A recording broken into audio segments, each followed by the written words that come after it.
Vivid verses. The late afternoon sun cut through the floor-to-ceiling windows of the penthouse office, casting geometric shadows across the polished concrete floor. Nathan Cross sat at his minimalist desk, reviewing a shipping manifest from Guangzhou while simultaneously monitoring the real-time feed from the Long Beach Port Authority. His dual monitors displayed a symphony of logistics: container tracking numbers, customs declarations, tariff classifications, the invisible infrastructure that transformed sketches into revenue. "Nathan, have you seen my phone?"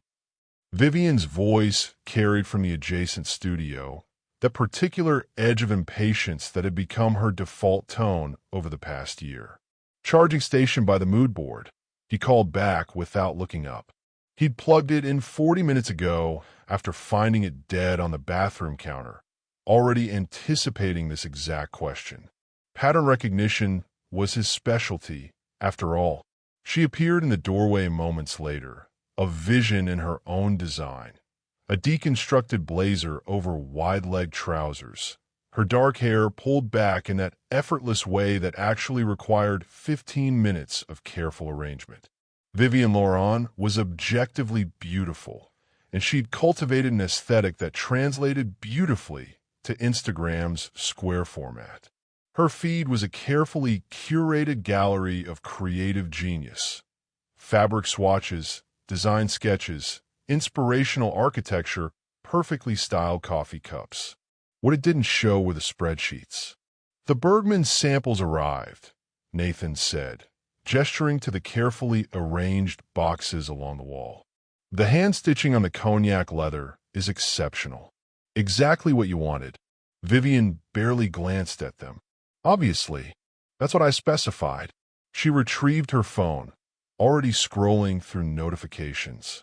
Did the confirmation come through for the Style Collective feature? "This morning. They want you for the November cover. I negotiated an 8-page spread instead of 6, with approval rights on the photographer." "Good." She paused, thumb hovering over her screen. "You confirmed I have creative control over the shoot concept?" "Complete control. It's in the contract." She nodded, satisfied, and disappeared back into her studio without acknowledgement. Nathan returned to his manifest, making a mental note of the interaction. Not the content, that was routine, but the tone, the casual expectation, the absence of partnership language. Interesting, he thought. The pronoun usage is shifting. I instead of we. Not in every sentence, but the frequency is increasing. Statistically significant. He pulled up a secondary window and made a brief note in a private file he'd been maintaining for 3 months. Nothing dramatic, just observations. Linguistic patterns. Behavioral shifts. The small data points that, when aggregated, revealed larger trends. His phone buzzed. Marco Santelli, their primary contact at the Tuscan Leather Cooperative. "Nathan Chow, the new batch is magnificent. Your wife, she will be very pleased." "She will," Nathan agreed warmly. "Your craftsmen are artists." "How is Teresa?" "Ah, driving me crazy with wedding plans. You know how it is. But listen, I wanted to confirm. The autumn shipment is cleared for September 15th, yes? We have the documentation prepared, but the export licensing requires your signature on the updated EIN classification. I'll handle it today. Send the forms to my secure email. Always so efficient, my friend. This is why we love working with you. 20 years I'm in this business, and never have I met someone who understands both the creative vision and the regulatory maze. You are a rare talent." Nathan smiled. "I'll just connect the dots, Marco. You provide the artistry." After they hung up, Nathan processed Marco's comment.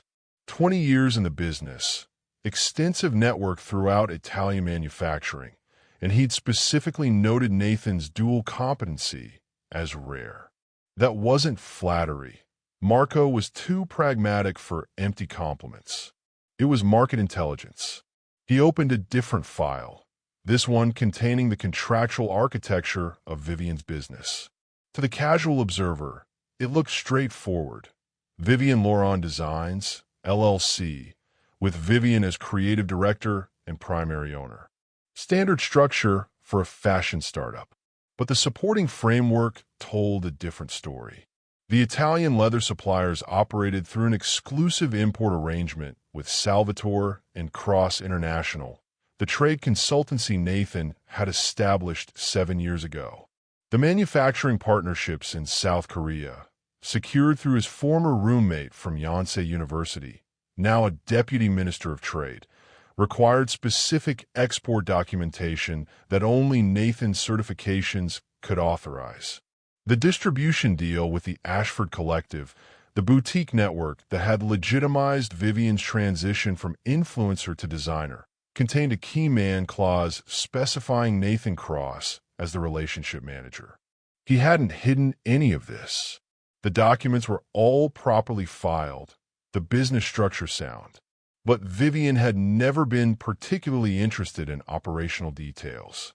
She signed what he put in front of her, trusting his competence while focusing on what she considered the real work: the creative vision, the brand building, the aesthetic direction.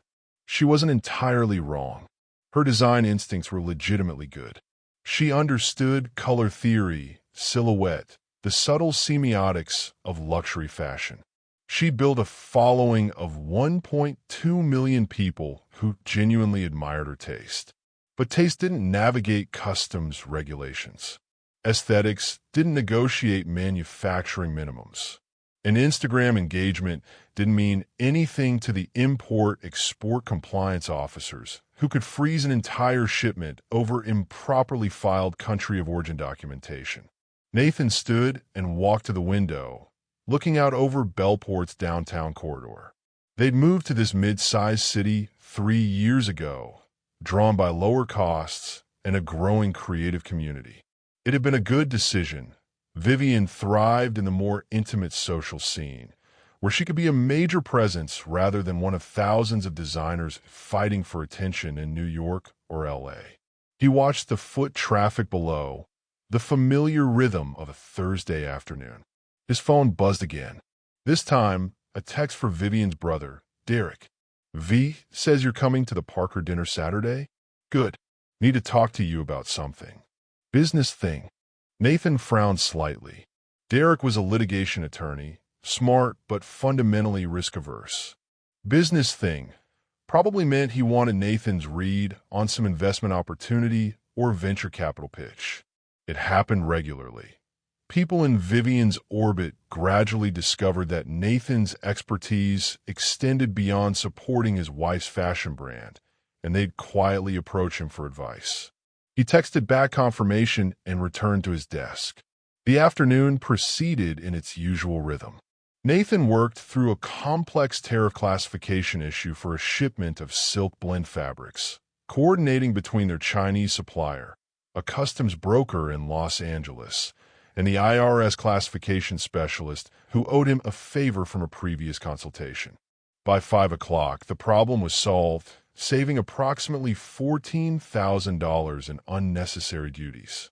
Vivian emerged from her studio around 6, switching from work mode to social mode with practiced ease. She'd changed into something more casual but equally curated, and her makeup had been refreshed. I'm meeting Claudia and Petra at Harvest Kitchen, she announced. We're planning the fall showcase. Sound good. Did you need me to review the venue contract? She waved dismissively. It's just a casual event. Nothing that needs legal scrutiny. Interesting, Nathan thought. 6 months ago, she would have asked me to look at it anyway. The dependency is reducing. Or rather, the acknowledgement of dependency is reducing. Enjoy dinner, he said simply. She paused at the door, almost as an afterthought. Oh, did you handle that thing with the Korean shipment? Cleared customs this morning.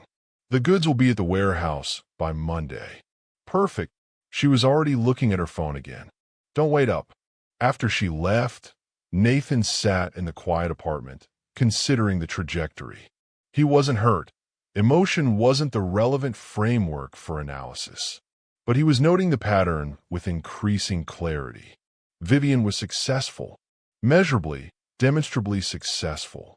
Her brand had grown from an Instagram presence to a legitimate business generating 7 figures in annual revenue.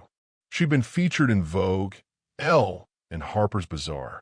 Industry professionals took her seriously, and from her perspective, this success was hers. She'd created the designs, cultivated the aesthetic, built the following. The logistics that Nathan handled were necessary, certainly, but fundamentally pedestrian. Anyone could file paperwork and make phone calls. The real genius was in the creative vision. It was a reasonable belief, given her frame of reference. She saw Nathan working at a computer while she worked with tangible materials, fabric, leather, form. She saw him on phone calls while she sketched and pinned and draped.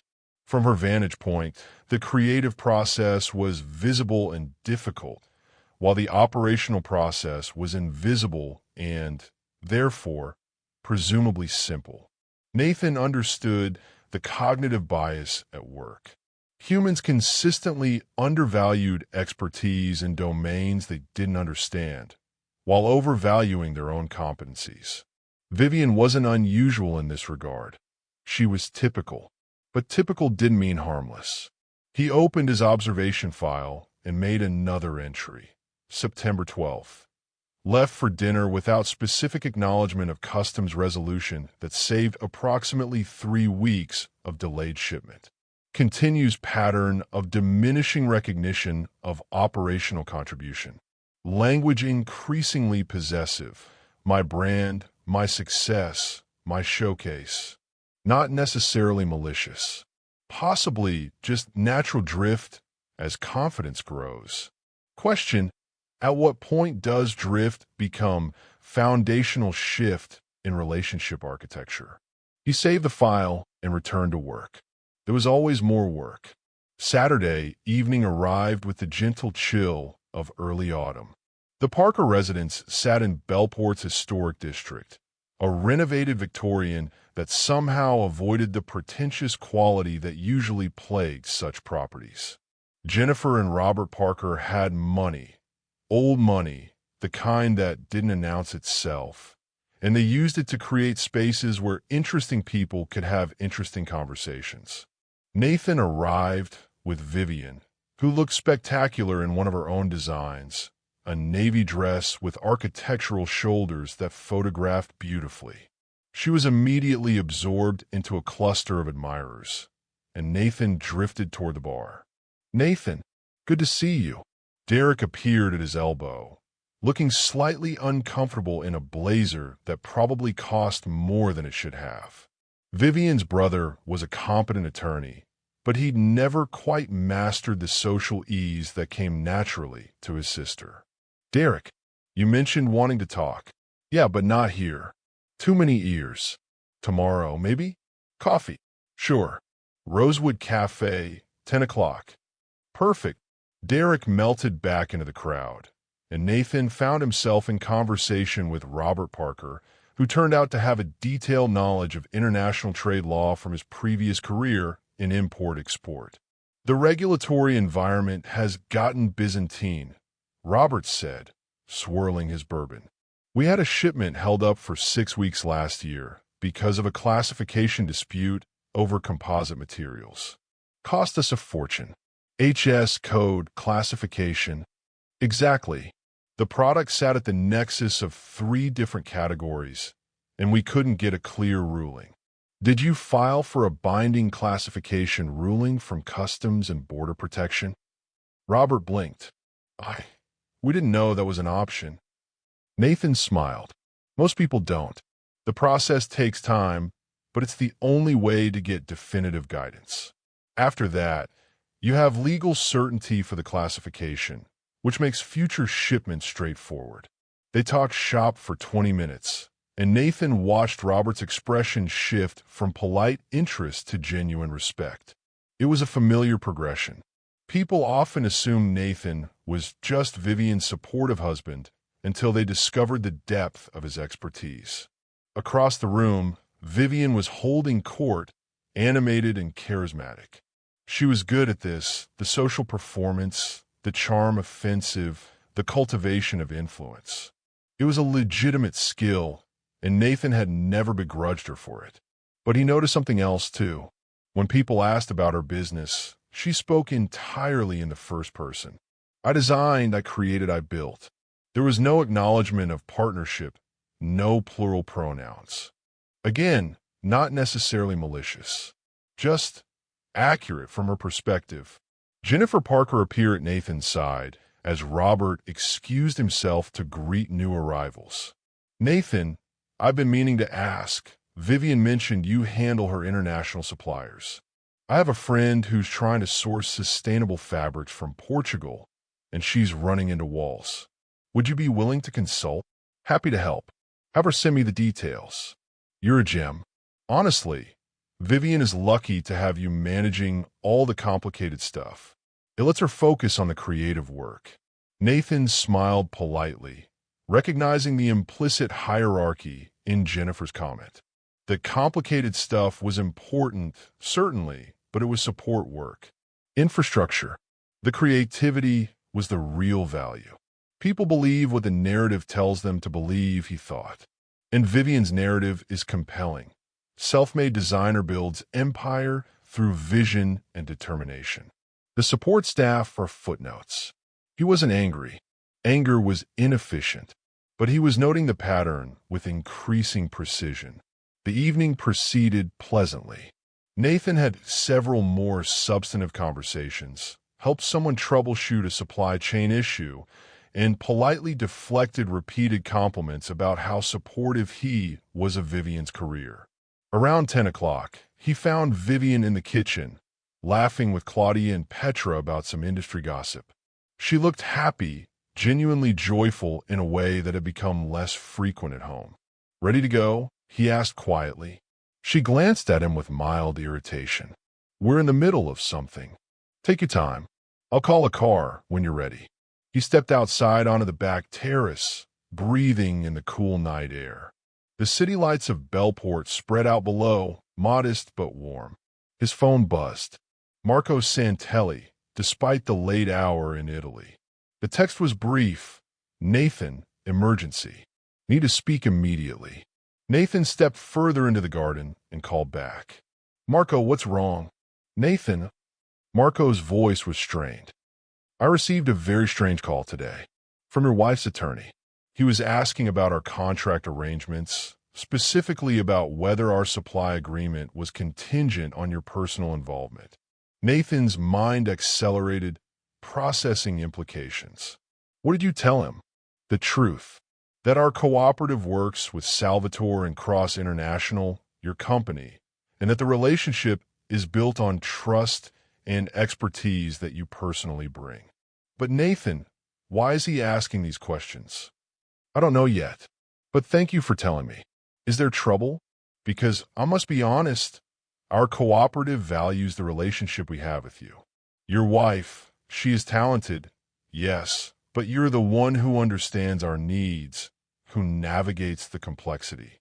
You're the bridge. I appreciate that, Marco. Let me look into this. After hanging up, Nathan stood in the darkness, assembling the data points. Derek wanted to discuss a business thing. Vivian's attorney was making inquiries about contract contingencies. Vivian's language had been shifting toward complete ownership of the business success. Hypothesis: they're evaluating whether the business can function without me. Question: why now? What's the trigger? He heard laughter from inside. Vivian's voice, bright and carefree. He looked through the window and saw her gesturing animatedly, the center of attention, radiant with confidence. She believes she's self-made, he thought. She genuinely believes the success is entirely her own creation. The infrastructure is invisible to her, so she's convinced it's either trivial or replaceable. This is going to be interesting. He returned inside and found Vivian ready to leave. In the car ride home, she was effusive about the evening, about the connections she'd made, about the opportunities emerging. Jennifer Parker wants me to design something custom for her anniversary party, she said excitedly. Can you imagine? The Parkers are that family. This could open so many doors. That's excellent, Nathan said genuinely. I've been thinking, Vivian continued, her tone shifting slightly. The business is at an inflection point. Real growth potential. But to scale properly, I need to professionalize the operation. What does that mean? She hesitated, choosing words carefully. It means bringing in experienced management. Professional CFO, dedicated operations director.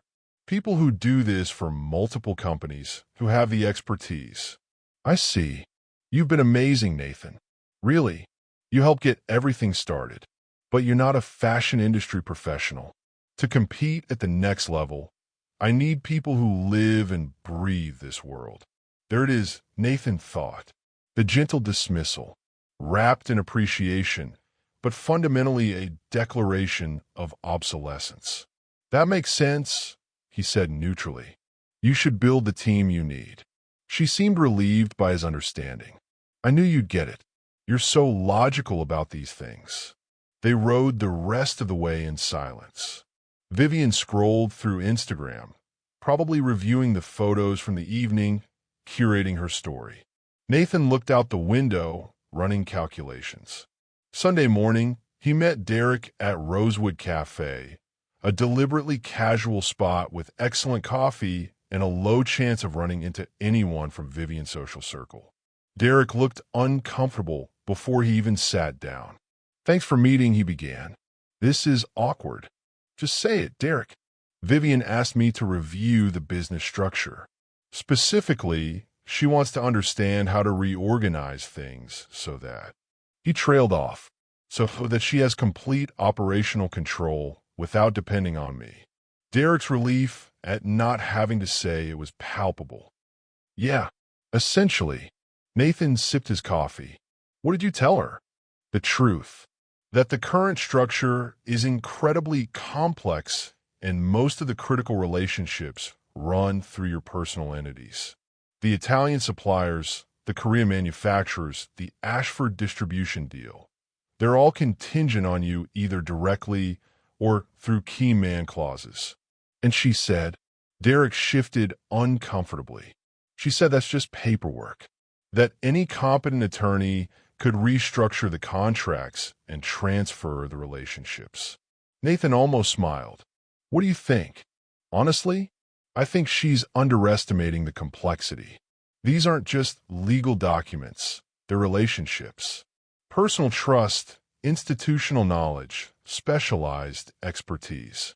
You can't just swap in a replacement and expect everything to continue smoothly. But theoretically, it's possible. Theoretically, anything is possible. Practically, Derek shook his head. It would take months of renegotiation, significant cost, and there's no guarantee the partners would even agree to the transfers. But Vivian seems convinced it's just a matter of filing the right forms. Nathan nodded slowly. She asked you to start the process? She wants a proposal by next week. A roadmap for transitioning full operational control to her with professional management. And you're telling me this because... Derek looked at him directly. Because you're my friend, and this feels wrong. I know my sister. When she gets an idea in her head, she becomes absolutely convinced of her own narrative. Right now, her narrative is that she's a self-made success, and you're, well, support staff. Appreciated support staff, but ultimately replaceable. What do you think I should do? I think you should talk to her. Clearly.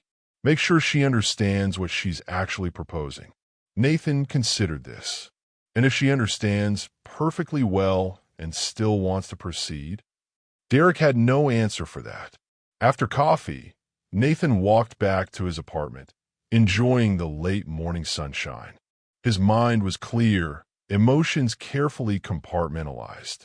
This wasn't personal betrayal in the traditional sense. Vivian genuinely believed her own narrative. She wasn't being malicious. She was being self-absorbed, which was different. But the trajectory was now clear. She wanted him out of the business, convinced that his contributions were clerical rather than essential. She would discover the truth eventually, but the question was whether to let that discovery happen organically or to accelerate the process. Nathan had never been one to delay inevitable realizations. At home, Vivian was in her studio, working on sketches for the fall collection. She looked up when he entered, smiling distractedly. "How was coffee with Derek?" "Informative. He mentioned you asked him to review the business structure." Her expression shifted slightly, caught between defensiveness and determination. "I was going to talk to you about that." "Were you?" "Nathan, don't be difficult. We both know the business has grown beyond what you signed up for. When we started, it was just a side project. Now it's a real company, and it needs professional management." "I agree." She blinked, surprised. "You do?" "Absolutely. You should have the operational structure you believe will be most effective." "Oh, well, good. I thought you might." She trailed off. "Might what?" "I don't know. Be upset, I guess." Nathan smiled gently. "Vivian, I want you to succeed. If you think the business needs different management, you should pursue that." Relief flooded her features. "Thank you for understanding. I know I couldn't have gotten here without your help, but you're ready to move forward independently. I understand completely." She seemed genuinely grateful for his reasonableness. They discussed logistics briefly, transition timelines, documentation needs, the proposal Derek would prepare. Vivian was animated, excited about the future she was envisioning. Nathan listened and agreed and made supportive comments. And in his mind, he was already 3 moves ahead. The following week proceeded with unusual intensity. Vivian threw herself into planning the restructure, working with Derek on the legal framework, consulting with a boutique business management firm about hiring a professional CFO and operations director. Nathan cooperated fully with all information requests, providing documentation, explaining current arrangements, clarifying relationships. He was perfectly helpful. He was also perfectly methodical. On Monday, he sent a brief email to Marco Santelli and the other Italian suppliers, informing them that Vivian Laurent Designs would potentially be undergoing a restructuring and that he wanted to ensure all parties understood the current contractual arrangements. Specifically, he noted that the import-export arrangements were through Salvatore and Cross International and were subject to the terms of those agreements. Marco responded within hours. "Nathan, to be very clear, our cooperative works with you personally. If there are changes to this arrangement, we will need to discuss extensively." On Tuesday, Nathan had a call with his former roommate in Seoul, catching up on life and family before casually mentioning that there might be changes to the manufacturing arrangements for Vivian's business. "Changes how?" came the careful response. "Vivian is considering bringing in professional management. They might approach you about modifying the export documentation arrangements." A long pause. "Nathan, you understand our relationship is built on personal trust and your certifications with our trade ministry. A professional manager cannot simply step into that role. The legal framework is specific to you." "I understand. I just wanted to give you advance notice in case someone contacts you." On Wednesday, he reviewed the distribution agreement with the Ashford Collective, specifically the key man clause in Section 12C, that designated him as the relationship manager with final approval authority on all product placement decisions. It was standard risk mitigation language that he negotiated 3 years ago, and Vivian had signed it without reading the details. On Thursday, he received a call from Sarah Chun at Ashford. "Nathan, I got a strange inquiry from someone claiming to be taking over operational management of Vivian's brand. They wanted to discuss normalizing our distribution agreement." "What did you tell them?" "That our agreement is with Vivian Laurent Designs, as represented by Nathan Cross, and that any modifications would require extensive discussion with you personally." But Nathan, what's going on? Vivian is restructuring her business. I'll let you know if anything material changes. Should I be concerned? Not yet. By Friday, the architecture was clear. Every major component of Vivian's supply chain and distribution network either ran through Nathan's personal entities or contained contractual language that made him essential. Not because of manipulation or hidden machinations, but because he'd spent 5 years building relationships, establishing trust, and negotiating agreements that protected everyone's interests. The business could theoretically function without him, but it would require renegotiating every major agreement, rebuilding relationships from scratch, and potentially finding new suppliers and distributors entirely. Months of work at minimum, more likely years, and there was no guarantee the partners would even agree to the changes. Vivian seemed blissfully unaware of these complications. She was moving forward with the confidence of someone who'd never questioned their own narrative. On Friday evening, she came home energized. I met with the management consultants today. They're amazing, Nathan. They worked with 3 major fashion brands and really understand the industry.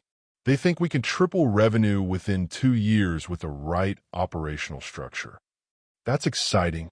They did mention some complexity with the supplier contracts, something about personal relationships and key man clauses. But they said that's normal and can be worked through with proper legal strategy. Probably, Nathan agreed. You've been so great about all this. Really, I was worried you'd feel threatened, but you're being completely supportive. I want what's best for you, Vivian. She kissed his cheek, already distracted by her phone. I need to call Claudia. We're finalizing the showcase venue. He watched her disappear into her studio, radiant with confidence and ambition. She was building her empire, claiming her success, stepping into her power. And she had absolutely no idea what held the structure together. The dinner party at Claudia's loft 2 weeks later was meant to be a celebration. Vivian had just finalized a venue contract for her fall showcase, secured a commitment from a major fashion blogger for coverage, and received preliminary interest from a boutique investment firm about potential funding. Nathan attended dutifully, making conversation, being supportive. He'd become quite good at the role of supportive husband, the behind-the-scenes facilitator who smiled and nodded while more charismatic people took center stage. Vivian was holding court as usual, describing her vision for the brand's evolution with evangelical fervor.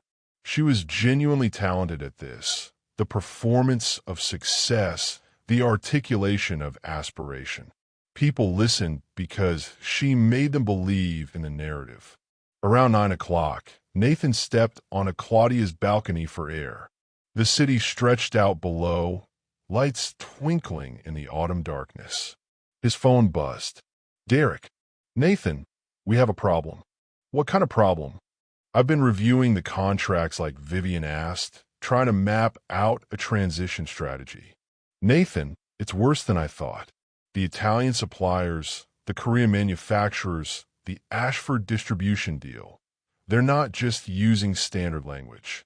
They're specifically structured around you personally. Your company, your expertise, your relationships. I know, Nathan, did you deliberately structure this? I structured it to protect everyone's interests and minimize risk. That's basic contract architecture. But it also means Vivian can't restructure without you. That's not entirely accurate. She can restructure. It will just require renegotiating every major agreement, which may or may not be successful. Derek was silent for a moment. Have you told her this? She hasn't asked. She's been working with her consultants, who seem confident they can handle it. Nathan, this is going to blow up. When she realizes, she'll have a choice. She can work with me as a genuine partner, recognizing the value of what I contribute, or she can proceed with restructuring and accept the consequences. That's cold. It's realistic. Derek, I've spent 5 years building the infrastructure that makes Vivian's creativity commercially viable. I've never asked for credit or recognition. I've been happy to support her success. But if she's determined to believe I'm replaceable, then it's better she learns the truth now rather than later. Derek sighed heavily. I need to tell her. You should do what you think is right. After hanging up, Nathan remained on the balcony, considering trajectories. The situation had reached a critical inflection point.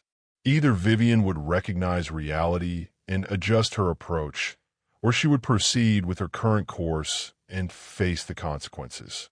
He genuinely didn't know which outcome would emerge, and that uncertainty was clarifying in its own way. Inside, Vivian's laughter carried through the open door, bright, confident, untouched by doubt.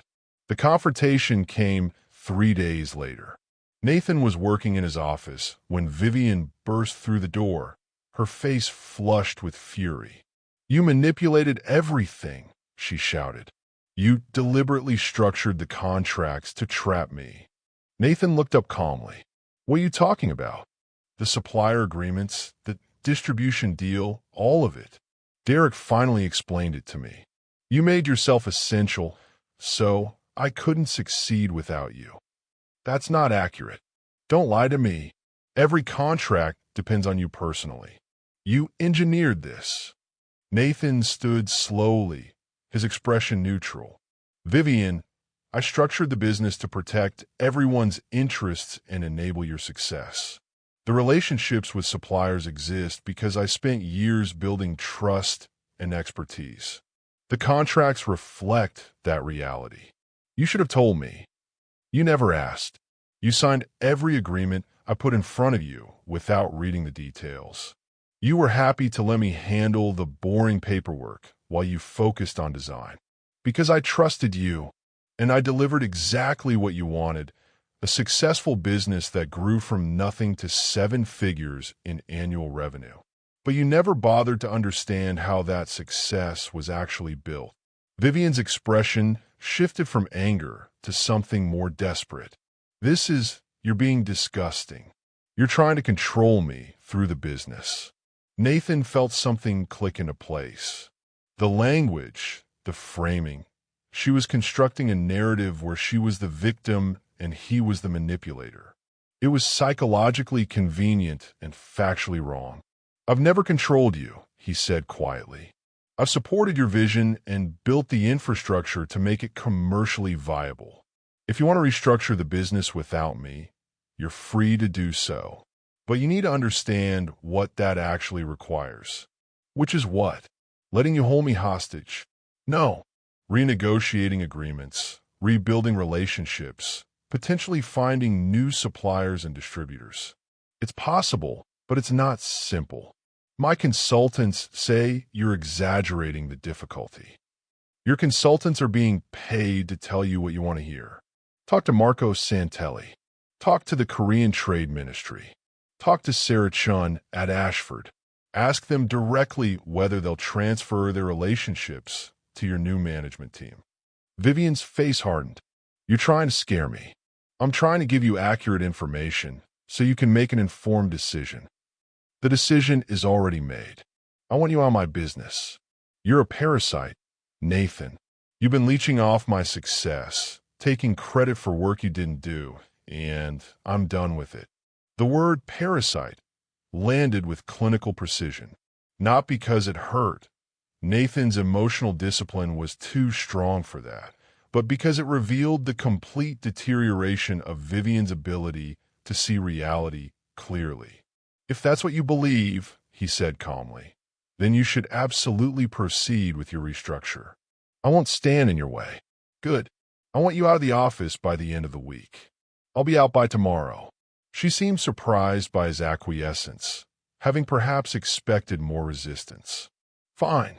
Derek will handle the transition documentation. Of course. She stormed out, and Nathan sat back down at his desk. His hand was steady, his breathing normal. The situation had reached its logical conclusion. Vivian had chosen her narrative and would now live with the consequences.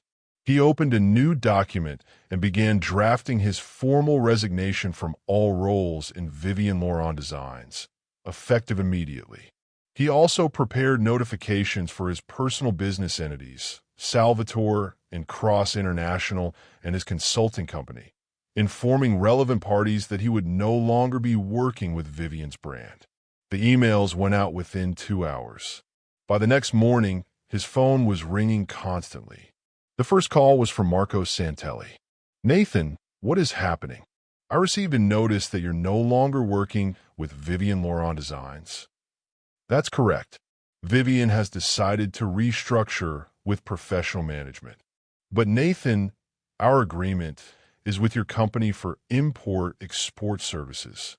If you're not working with her, then—" He trailed off, the implications becoming clear. "Then you'll need to decide whether to work with her new management team directly or to end the supply relationship. Nathan, with all respect to your wife, our cooperative doesn't have the capacity to manage the U.S. import complexity ourselves. We work with you because you handle all of that. Without you, we would need to find a different American partner who has the same expertise and certifications. That's understandable. I must speak with my board, but I think we will need to suspend the arrangement. I'm sorry, Nathan. This is not personal. I understand completely, Marco. You need to do what's best for your cooperative." The second call was from his contact in Seoul with a similar message. The export documentation requirements were specific to Nathan's certifications and relationships with the trade ministry. Without him, the manufacturing arrangement couldn't continue in its current form. The third call was from Sarah Chun. "Nathan, I just got the strangest call from someone claiming to be Vivian's new operations director. He wanted to discuss transitioning our distribution agreement." "What did you tell him?" "That our agreement is specifically with you as relationship manager and that any changes would require your consent per the key man clause." He got very aggressive, said that was just legal technicality that could be worked around. She paused. "Nathan, should I be worried about our relationship with Vivian's brand?" "Sarah, I'm no longer working with Vivian. That means I can't fulfill my obligations under our agreement. So, the agreement is void unless Vivian can renegotiate terms that Ashford finds acceptable. But that's between you and her." Sarah was quiet for a moment. "Nathan, I'll be direct. Our agreement with Vivian was always predicated on you being the relationship manager. Your taste, your understanding of our retail partners, your ability to position the products correctly. Without you, I'm not sure we have a workable partnership. I appreciate your honesty. I need to consult with our legal team, but I think we're going to have to suspend the arrangement. This isn't what we signed up for." By the end of the day, the entire infrastructure had essentially collapsed. The Italian leather suppliers were pulling out. The Korean manufacturers were suspending production. The Ashford distribution network was terminating the agreement. Vivian's empire, built over 5 years of careful work, was disintegrating in real time. Nathan received one final call that evening. Derek, his voice strained. "Nathan, what did you do?" "I resigned, exactly as Vivian requested. Everything is falling apart. The suppliers, the manufacturers, the distributors, they're all pulling out." "Yes, because the relationships were built on trust and expertise that I provided. Without me, those partners don't see a viable arrangement." "You destroyed her business." "No, Derek, I built her business. The fact that it can't function without me isn't manipulation, it's reality." Vivian chose to believe that reality was negotiable. She was wrong. She's in a panic. She's calling everyone, trying to salvage the relationships, but they won't talk to her. They keep saying they only work with you. That's accurate. "Nathan, you have to fix this." "Why?" The question seemed to stun Derek. Because it's Vivian's business. Her livelihood. Vivian made it very clear that I'm a parasite who's been leeching off her success. She called me disgusting and demanded I leave immediately. Why would I continue to disgust her by working for her business. Don't be petty. I'm not being petty. I'm respecting her clearly stated wishes. She wanted me out of her business, and I'm out. What happens next is her decision. She wants to talk to you. Then she can call me herself. Derek hung up, and Nathan sat in the quiet apartment. His phone showed 17 missed calls from Vivian, along with a dozen increasingly frantic text messages. He didn't respond, not out of cruelty, but out of clarity. This was the natural consequence of Vivian's choices, and she needed to fully experience that reality before any productive conversation could happen. The showcase Vivian had been planning for the fall was quietly canceled 2 weeks later. The investment firm that had shown preliminary interest withdrew after conducting due diligence and discovering the supplier crisis. The boutique management consultants delivered their proposal for restructuring, which basically amounted to rebuild everything from scratch over 18 to 24 months with significant capital investment and no guarantee of success. Vivian's carefully curated Instagram continued to project success and confidence, but the reality behind the aesthetic was increasingly dire. Derek called one final time. She wants to meet, to talk about reconciliation, maybe, or at least understanding what happened. Where and when? Tomorrow. The apartment. 2 o'clock. I'll be there. Vivian looked diminished when Nathan arrived. Not physically. She was still beautiful, still carefully styled, but there was a hollowness to her confidence that hadn't been there before. They sat in the living room, the space that had once felt like shared territory, now carrying the awkward distance of opposing parties. Derek explained everything. Vivian began, her voice quiet. About the contracts, the relationships, how it all worked. Good. I didn't understand. I thought it was just paperwork. I didn't realize how complex it was, how much you were actually doing. Nathan said nothing, waiting. I was wrong. About calling you a parasite. About saying you were leeching off my success. I can see now that the success was more collaborative than I realized. More collaborative, Nathan repeated neutrally. Vivian flinched slightly at his tone. I'm apologizing, Nathan. I'm admitting I was wrong. You're admitting you were factually incorrect about who contributed what to the business. That's different from understanding why you were incorrect. What does that mean? It means you need to examine why you constructed a narrative where you were a self-made success and I was disposable support staff. Because the evidence was always there, Vivian. The contract you signed, the calls I took, the relationships I maintained. You chose not to see it. She looked away, uncomfortable. I guess I was so focused on the creative work, and that felt so difficult, so all-consuming. Everything you did seemed easier by comparison. It seemed easier because I made it look easy. That's what expertise does. It makes complex things appear simple. I understand that now. Do you? Or do you just understand that you need me to rebuild what collapsed? The question landed hard. Vivian's expression shifted from apologetic to defensive. That's not fair. It's entirely fair. You're here because your business imploded, not because you suddenly developed respect for my contributions. I'm here because I made a mistake, and I'm trying to fix it. By asking me to come back and rebuild the infrastructure you dismantled while continuing to believe it's fundamentally your business? It is my business. I created the designs, built the brand, and I created the operational structure that made those designs commercially viable. The brand exists because of both contributions, Vivian, not just yours. She stood, agitated. So what? You want equal credit? You want your name on the label? Nathan remained seated, his voice calm. I want you to understand reality. The business worked because we both contributed essential value. You provided creative vision. I provided operational infrastructure. Neither was more important than the other. They were both necessary. But the creative vision is what people actually buy. People buy products, Vivian. Products that exist because of supply chains and distribution networks and customs compliance and trade relationships. Your designs are beautiful, but they're commercially worthless without the infrastructure to manufacture and sell them. She stared at him, the truth settling uncomfortably. So you're saying I need you. I'm saying the business needed both of us.